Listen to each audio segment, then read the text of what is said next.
నమ్మకం అమ్మ లాంటిది. మా మీద మీ నమ్మకం మిమ్మల్ని తప్పకుండా అమ్మని చేస్తుంది.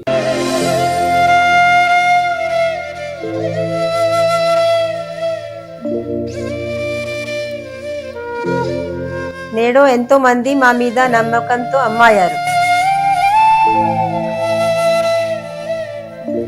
మీకోసం అమ్మతనం ఎదురు చూస్తుంది.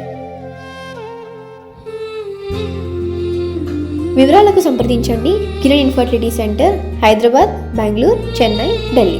వృషభ లగ్నం వారికి లగ్నం తెలియకపోతే రాశి అని అనుకున్నట్టయితే వృషభ రాశికి అధిపతి ఎవరు అని అంటే శుక్రుడు. ఓకే, సో ఈ శుక్రుడు రాహు కలయిక మనకి ఎక్కడ జరుగుతుంది? దశమంలో జరుగుతుంది వృషభ లగ్నం వారికి. సో శుక్రుడికి శనికి బాగా పడుతుంది, అలాగే శని రాహుకి శుక్రుడికి కూడా బాగానే ఉంటుంది. కానీ ఇక్కడ ఏమైపోతుందంటే ఈ శుక్ర లగ్నాల వరకు శుక్రుడు ఇంతకుముందే చెప్పాం కదా మనము, రాహు వ్యాపిస్తాడు కూడా అని అంటారు, డిజైర్స్కి కూడా కారకం. అలాగే ఎప్పుడైతే శుక్రుడు రాహు వీళ్ళిద్దరు కలిస్తే మనకు ఏముంటుందంటే తీరని దాహం అని అంటే ఇప్పుడు ఏదైనా కొనాలి అని అంటున్నానుకో, ఈ టైంలో వీళ్ళు తప్పటడుగు వేయడం, ట్రేడింగ్లో ఉన్న వాళ్ళు తప్పటడుగు వేయడము, మార్కెటింగ్ రంగము ఇలాంటి వాటిలో ఉంటారు కదా, వీళ్ళకి ఏంటంటే ఒక రకమైన దురాశ కలిగే అవకాశాలు చాలా ఉంటాయి. సో తగు జాగ్రత్తలు వహించడం చాలా చాలా ఇంపార్టెంట్, స్పెసిఫిక్గా ట్రేడింగ్లో ఉన్న వాళ్ళు, మార్కెటింగ్ రంగాల్లో ఉన్న వాళ్ళు. ఎందుకంటే మనము అక్కడ కుంభంలో శుక్ర రాహు కాంబినేషన్ ఏంటంటే కొద్దిగా విపరీత ధోరణి కూడా పెంచుతుంది. కాబట్టి ఈ రంగంలో ఉన్న వాళ్ళైతే తగు జాగ్రత్త వహించడం చాలా ఇంపార్టెంట్. అలాగే ఎక్కువగా ఈ వృషభ లగ్నం తెలియని వారికి రాశి అని అనుకున్నట్టయితే అని అన్నాం కదా, వీరికి విదేశీ యానం లేదా విదేశీ దాంట్లో ఏమన్నా కంపెనీల్లో జాబ్ దొరికే అవకాశాలు, విదేశాల్లో జాబ్ దొరికే అవకాశాలు ఈ సమయంలో మటుకు చక్కటి అవకాశం వస్తుంది. అలాగే కాకపోతే కుజుడు ఏమంటారు వ్యయాధిపతి కూడా అవుతాడు కాబట్టి ఖచ్చితంగా ఈ టైంలో మీరు విదేశీ యానం లేదా విదేశీ చదువు కోసం కూడా వెళ్తుంటారు కదా, సో ఎడ్యుకేషన్ పర్పస్ కూడా వెళ్ళినట్టయితే ఖచ్చితంగా మీకు మంచి రిజల్ట్స్ వచ్చే అవకాశాలు చాలా ఉంటాయి. సో స్టూడెంట్స్కి మంచిగానే ఉంటుంది. అటు విదేశీ యానం చేయాలి అని అనుకున్న వారికి బాగానే ఉంటుంది. విదేశాల్లో ఉద్యోగం కోసం వెళ్ళే వాళ్ళకి, విదేశాల్లో ఆల్రెడీ ఉన్న వాళ్ళకి ప్రమోషన్స్ కోసం వెయిట్ చేస్తుంటారు, లేదా జాబ్ మారాలని అనుకుంటారు కదా, వాళ్ళకి కూడా చాలా మంచిది. సో జాగ్రత్త పడాల్సిన వాళ్ళు ఎవరు అని అంటే గృహస్థులు కొద్దిగా జాగ్రత్తగా వ్యవహరించాలి. అలాగే కొత్తగా పెళ్లి అయిన వాళ్ళు కూడా తగు జాగ్రత్తలు వహిస్తేనే మంచిది. ఎందుకంటే కుజరాహు కాంబినేషన్ ఆల్రెడీ వచ్చింది కదా, ఇక్కడ మనకి అంత మంచిది కాదు. సప్తమాధిపతి కూడా అవుతాడు వృషభ లగ్నం వారికి, కాబట్టి చాలా జాగ్రత్తగా ఉండాలి. వ్యాపారస్తులకి ఓకే పర్లేదు, మరీ అంత బాగుండలేదు మరీ అంత బాగాలేదు అన్నట్టుగా లేదు. సో ఇది ఓకే కాంబినేషన్. సో ఓవరాల్ మనం చెప్పుకున్నట్టయితే ఇది మంచి కాంబినేషనే అని చెప్పొచ్చు. ఎక్సెప్ట్ మనం చెప్పుకున్న వారి రంగాల్లో తప్ప అందరికీ అయితే పర్లేదు, బాగానే ఉంటుంది. వీలు ఉంటే శుక్రవారం, మంగళవారం సుబ్రహ్మణ్య స్వామికి అష్టోత్తరాలతో సుబ్రహ్మణ్య స్వామికి అర్చన, అలాగే శుక్రవారము శనివారాలు మహాలక్ష్మీదేవికి హనుమంతుడి గుడికి వెళ్తే మటుకు మంచి ఫలితాలు అయితే వస్తాయి. అందరికీ నమస్కారం. ఈరోజు మనము కుజ రాహుల కలయిక గురించి, అది మనకి ఈ ఫిబ్రవరి 23వ తారీఖు కుజుడు రాహు కలయిక కుంభరాశిలో కలుగుతోంది. సో కుజుడు రాహుని కలుస్తున్నాడు కుంభరాశిలో 23వ తారీఖు. సో 23వ తారీఖు నుంచి ఏప్రిల్ 2వ తారీఖు వరకు మనకి కుజుడు ఈ రాహుతో పాటు ఉంటాడనమాట. సో ఒకానొక స్టేజ్లో చాలా దగ్గర కంజంక్షన్ అంటే కలయిక కూడా ఉంటుంది, అది కూడా మనం డిస్కస్ చేద్దాం. అయితే ఇప్పుడు మనకి ఈ కుజ రాహుల కలయిక వివిధ రాశుల వారికి ఎలా ఉంటుంది అది కూడా డిస్కస్ చేద్దాం.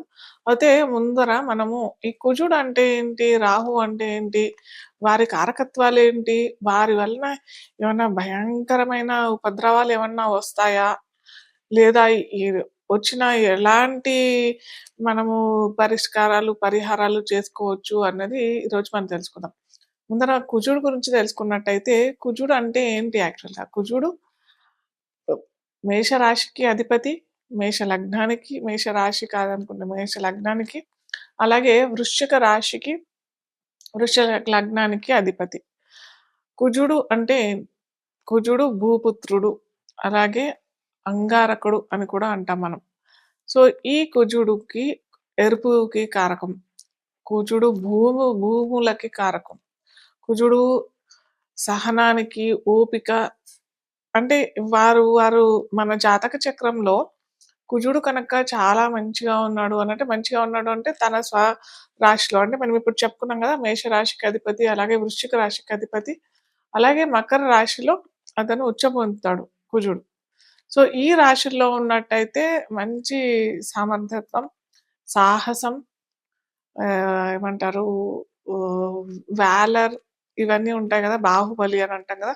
సో, అలాంటి కరేజు ఉంటది. అలాగే సహనం కూడా కోల్పోరు. ఆహ్, నిశ్చి నిశ్చలంగా మనసు, శరీరాన్ని అదుపులో పెట్టుకునే అంత సామర్థ్యం మంచి పాజిటివ్ కుజుడికి ఉంటది. అలాగే కుజుడు కనుక ఇప్పుడు కుజ రాహు కనెక్షన్ అన్నాం గదా! అది కూడా మిత్ర రాశుల్లో కాకుండా శత్రు రాశుల్లో కనుక కుజుడు, రాహు కలిసి ఉంటట్టయితే, లేదా ఇంకా దారుణమైన కాంబినేషన్స్ ఉన్నాయి. కుజుడు, శని అనుకుంటాము. లేదా కుజుడు, కేతు కూడా ఓకే. స్పిరిచువల్ అక్కడ కూడా కుజుడు ఏ రాశిలో ఉన్నాడు, దాన్ని బట్టే కుజుడు మనకి ఫలితాలిస్తాడు. సో, ఇలాగా కుజుడు కనుక శత్రు రాశుల్లో ఉన్నట్టయితే విరుద్ధమైన ఫలితాలు అంటే అతి కోపం, అతిగా దృక్తత, బీపీ రైజ్ అయిపోవడము. ప్లస్ ఏమంటారు, ఎవరినన్నా చంపేంత కోపం గూడా వాళ్ళకొచ్చేస్తది. సో, అది ఎప్పుడైతే ఆ కుజుడు కనుక వేరే విరుద్ధమైన లేదా శత్రు రాశిలో కనుక ఉంటే మటుకు ఖచ్చితంగా ఇలాంటి ఫలితాలే వస్తాయి. రాహుని మనం చూసినట్టయితే, రాహు ఏంటి యాక్చువల్‌గా ఇక్కడ? రాహు ఛాయాగ్రహం. అవునా? సో, ఛాయాగ్రహము ప్లస్ ఏంటంటే, మనకి అందరికీ తెలిసిన కథనే ఇది. మనకి సముద్ర మంథనం చేసినప్పుడు విష్ణువు దేవదానవులకి అమృతము డిస్ట్రిబ్యూట్ చేసేటప్పుడు ఫస్ట్ దేవతలకి అమృతం ఇస్తాము అని అనుకునే టైంకి ఒక రాక్షసుడు కూడా అందులో దేవుళ్ళ సమూహంలో కూర్చుని పోయి అమృతం తాగుతామని చెప్పేసి ఒక చిన్న బిందు కూడా పడుతున్నట్టే అదే సమయంలో తెలుసుకుంటాడు రాక్షసుడు అని చెప్పేసి. సో, అదే టైంలో విష్ణువు ఖండించడం జరుగుతుంది. అదే తలేమో రాహు అవుతాడు, తోకేమో కేతు అయిపోతది. సో, ఇలాగా ఏంటంటే ఇక్కడ ఈ కథ ద్వారా మనకు తెలిసిందేంటంటే ద్రోహం చేయడం. ద్రోహం చేయడము, సెల్ఫిష్‌నెస్, దురాశ కదా! దురాశ. యాక్చువల్‌గా చెప్పాడు కదా! విష్ణువు మీకు కూడా ఇస్తానని చెప్పి. కాస్త ఓపిక లేకుండా ప్రవర్తించడం. ఇలాంటి కారకత్వాలు ఉన్న గ్రహం ఏంటంటే ఛాయాగ్రహం రాహు. అలాగే రాహు కనుక పీడించాడు అంటే శత్రువు గ్రహాలను పీడించాడంటే చాలా దారుణంగా ఉండిపోతది. దురాశ, దుఃఖానికి ఇవన్నిటికి ఏమంటారు, సెల్ఫిష్‌నెస్ ఇంతకుముందు చెప్పుకున్నాం గదా! చీటింగ్ ఇలాంటి వాటికి అంటే మనము నెగెటివ్ యాస్పెక్ట్ చూసినట్టయితే ఇలాంటి కారకత్వాలన్నీ మనకి రాహులో కనిపిస్తాయి. కానీ రాహు మొత్తం చెడేనా అనంటే కాదు. ఇప్పటి పరిస్థితిలో ఏంటంటే విదేశీయానానికి కారకం ఎవరు అనంటే ఏ గ్రహం ఇస్తాడు మనకు అనంటే మటుకు రాహువే.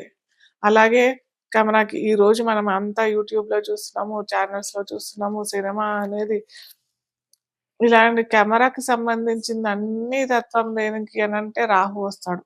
సపోజ్ రాహువే లేదు అనంటే మనకిక్కడ ఇవన్నీ లేనే లేదు. కమ్యూనికేషనే లేదు. త్రూ మీడియా కమ్యూనికేషనే లేదు. సో, రాహు ఇలాంటి వాటికి ఖచ్చితంగా అది కూడా తన మిత్ర రాశుల్లో మనం పోను అన్నీ తెలుసుకుందాం. మిత్ర రాశులేంటో, శత్రు రాశులేంటో ఎవరికన్నా. సో, ఇలాంటియన్నీ తెలుసుకుందాం. సో, ఎప్పుడైతే రాహు శత్రు రాశిలో ఉన్నట్టయితే ఖచ్చితంగా విరుద్ధమైన స్వభావాలు, విరుద్ధమైన రిజల్ట్సే ఇస్తాడు. కానీ మనం తెలుసుకోవాల్సిందేంటంటే, ఎప్పుడైనా కుజుడు ఇక్కడ కత్తికి కూడా అని అంటాం. ఎప్పుడైతే కుజుడు కత్తికి అని అన్నప్పుడైతే, ఇప్పుడు కత్తి మనము కిచెన్‌లో గూడా వాడతాం. కట్ చేసడానికి ఏంటి, వంటశాలలో కూరగాయలు తరగడానికి యూజ్ చేస్తాము. అలాగే కత్తి సర్జరీస్, ఆపరేషన్స్ చేయటానికి కూడా వాడతాం. అలాగే పీకలు కోయటానికి కూడా కత్తే వాడతాం. సో, ఇక్కడ ఏంటి కుజుడు అనంటే, మనం ఏ విధంగా మనం తీసుకుంటున్నాము ఆ కారకత్వాలు అది ఇంపార్టెంట్. అలాగే రాహు కూడా చెప్పాం గదా! ఇప్పుడు. సో, రాహు వ్యాపకానికి గూడా కారకం. ఎప్పుడైతే ఈ కుజుడు, రాహు కనుక విరుద్ధమైన మనం చెప్పుకున్న ఈ కొన్ని ఉంటాయన్నాను గదా! ఆ రాశులలో కనుక వీరిద్దరు కలయిక పడినట్టయితే మన జన్మ జాతకంలో చెప్తున్నా నేను. ఇక్కడేదో కుంభరాశి గురించి చెప్పట్లేదు. వీటి గురించి ఇంట్రడక్షన్ చెప్పిన తర్వాత ఒక్కొక్క రాశులు చెప్తామని చెప్పి నేను ఇవన్నీ చెప్తా ఉన్నాను. సో, ఎప్పుడైతే ఈ కుజుడు, రాహు కాంబినేషన్ మన జాతక చక్రంలో కూడా విరుద్ధమైన రాశుల్లో, అలాగే విరుద్ధమైన లగ్నాలకి కనుక ఈ కాంబినేషన్ వచ్చినట్టయితే ఖచ్చితంగా ఇది విపరీతమైన ఫలితాలే ఇస్తాయి. మనము దేశగోచారం కనుక చూసినట్టయితే కూడా ఇవేంటంటే కుజ రాహు కనెక్షను ఇది మంచిగైతే మంచి కొన్ని దేశాలు పోట్లాటకు కూడా సిద్ధంగా అయ్యే దుస్థితి ఏర్పాటయ్యే అవకాశం మనకి ఫిబ్రవరి 23 నుంచి ఏప్రిల్ 2వ తారీఖు వరకు ఖచ్చితంగా ఉంటాయి. అలాగే రాహు కూడా ఉన్నాడు గదా! కుజుడు ఆ దేశాలకి మనం దేశగోచారం యేసుకున్నప్పుడు లగ్నాలు కూడా యేసుకుంటాం. ఆ దేశ లగ్నాలకి కనుక విరుద్ధమైన గ్రహాలు అయినట్టయితే ఖచ్చితంగా విపరీత ధోరణికే దారితీస్తాయి. కాదంటే వాళ్ళు రాశులు, మిత్ర లగ్నాలు కనుక ఆ దేశానికి అయినట్టయితే ఖచ్చితంగా ఏమవుతదంటే అనుకుంటారు. ఏదో చేసేస్తాము. ఏదో ఆ దేశం మీద దాడి, ఈ దేశం మీద దాడి చేద్దామని ఇప్పుడు కూడా కొన్ని జరుగుతున్నాయి గదా! సో, అలా అనుకుంటారు కానీ అవి ప్రాక్టికల్‌గా అవ్వవు. సో, ఇది డిఫరెన్స్ అవుతదనమాట. ఏమంటారు శత్రుత్వానికి, శత్రు రాశులకి, శత్రు లగ్నాలకి, మిత్ర రాశులకి. ఇలా ఉంటుందనమాట. సో, కుజుడు, రాహు కలయిక ఇలా ఇన్ జనరల్‌గా చెప్తున్నాను. ఇది చాలా చాలా డీప్ సబ్జెక్టు.